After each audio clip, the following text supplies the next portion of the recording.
Hello, investors and traders, and welcome to the weekly market report with the market guys. I'm AJ Monty. This is a one-year daily candle chart of the Dow Jones Industrial Average ETF, ticker symbol DIA.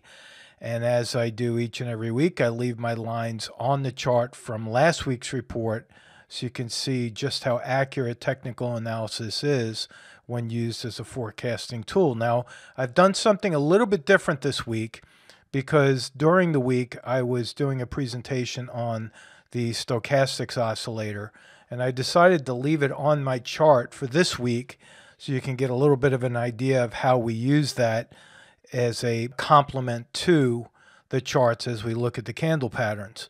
Now, as I zoom in here, you'll see again, last week I said that Monday and Tuesday we would most likely go up to test this resistance. And look at that right there. We hit the resistance. We came right back down and hit my target today as I record this on August 10th. You can see the end of that line is my target price from last week. And folks, it really does not get any better than this. To the best of my knowledge, I don't think there's anyone in the world that forecasts the markets like this with such accuracy. And I'm talking about pinpoint accuracy where, again, as I repeat myself, Monday and Tuesday I said we would go up. And look at that. Here's Monday. Here's Tuesday. We went up. Wednesday, Thursday, Friday came right back down. And again, when I drew these lines right here, this inverted V, as we call it, a pivot point, when I drew that, there was no price action here. Remember, right here, this green candle was what I saw when I did the report, and that was it. And the reason I thought that we would go up Monday and Tuesday is because there was a slight lift in the volume down here. See these green candles down here? We saw a lift in the volume, and that told us that the buyers were coming in. So with all that said, what does that mean for next week? Well, today the markets were shaken up by the news coming out of Turkey. And, you know, it's really almost impossible to forecast geopolitical events. However, the charts do give clues along the way to tell us what the investors are thinking as a whole. And so today we see this red candle, and that's known as a hammer pattern. And we see that on higher volume. That's number one. Number two, if I zoom in just a little bit more, you'll see that the gap that was formed today when the market gapped down, that gap is now open. And if you've been following along with my gap fill strategies, you'll know that 80% of the time gaps fill. So now that we've hit the target, let me erase this line because that's all good to go. Now that we hit the target, I think we could actually move up to fill that gap early in the week and then actually repeat the performance of what we saw this week. I think that today, again, was a knee-jerk reaction to the news coming out of Turkey as they made an emergency call to Russia to try to help their economy. But the knee-jerk reaction, once it's absorbed by the market, you know, when people read about this over the weekend, they think, well, maybe I overreacted and it's not so bad. So I think we could get a little bit of a bounce before we go lower. So that's what I think for the diamonds. Now, if we go to the Qs, that's the Nasdaq market represented in the Invesco QQQ Trust.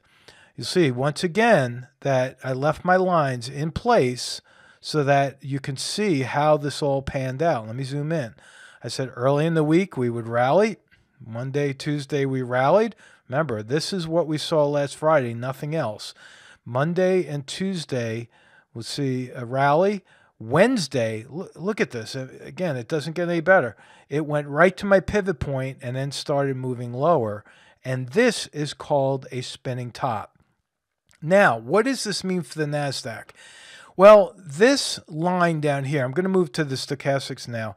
The stochastics oscillator is telling us when it's over 80% here, this upper line on the scale, when the blue line, which is the percent K line, when that is over the 80%, that means that the market is overbought or that stock is overbought. It's starting to move down, but it did not give the sell signal yet. The sell signal occurs when the blue line, the K line, crosses the red line, which is the percent D. So I still think that the Nasdaq could move just like the Dow. I think we could move up a little bit more before moving lower. And again, I think we'll move lower in the Nasdaq because this K line is starting to move down.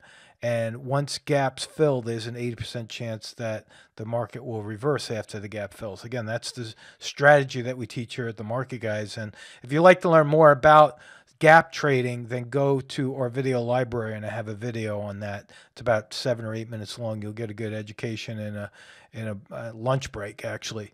So that's the cues. Now, look at the spiders. This is the S&P 500. And same thing is true.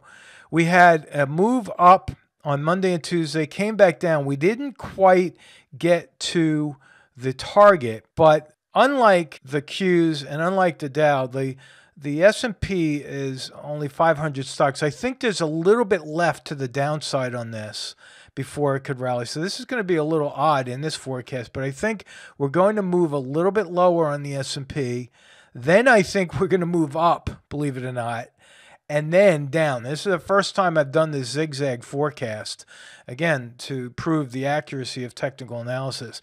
And the reason I think we're going to move a little bit lower is because this stochastics is very close to a sell signal. So I think it's going to start pushing that lower, and then the gap will act as a magnet. And then once the gap fills, boom, we'll have a resistance point right there where the market will start to pull back from that area right there. That's the S&P 500. Now, on the other side of the S&P, I usually forecast the VIX, which is a contrarian indicator to the S&P. And I said that the VIX would most likely rally. And look at that. It did exactly that. And the stochastics on this one is actually giving a buy signal. Now, the VIX, remember, it's inversely related to the S&P. I think the VIX is going to move higher. I'm just going to leave this line just like that and even extend it just a little bit. I think the VIX is going to move higher, and that could be bearish for the S&P. Like I just suggested, we'll move a little bit lower first. Okay, finally, let's look at the Russell 2000. This tracks 2,000 stocks. Last week, if you remember, I said we would most likely move up on Monday and Tuesday and start to pull back. And the reason I said we would most likely pull back is because if you remember from last week's report, I said we're seeing successively lower highs here. So I'm going to erase this line and just move it over to the right. I think the Russell 2000 is actually going to start moving lower from here, and then we'll have to keep an eye on that. I don't think we're going to have much upside on this one because believe it or not, the Russell 2000 does not always trade or move in line with the rest of the markets. And in fact, often we'll see it move opposite from day to day. And so that's why I think we're going to go up lower without moving higher right away. So that's my forecast for this week. Stay tuned to the Market Guys website and stay tuned to the Market Guys Facebook page. I put out news and information during the week that might benefit you and your trading. So stay tuned, and we'll talk to you next week. So long. This video segment is a small part of what the Market Guys offer through their educational products and services. If you are interested in any of our Trade Alert services, or you would like more information about our one-on-one mentoring program, simply contact us at info@themarketguys.com.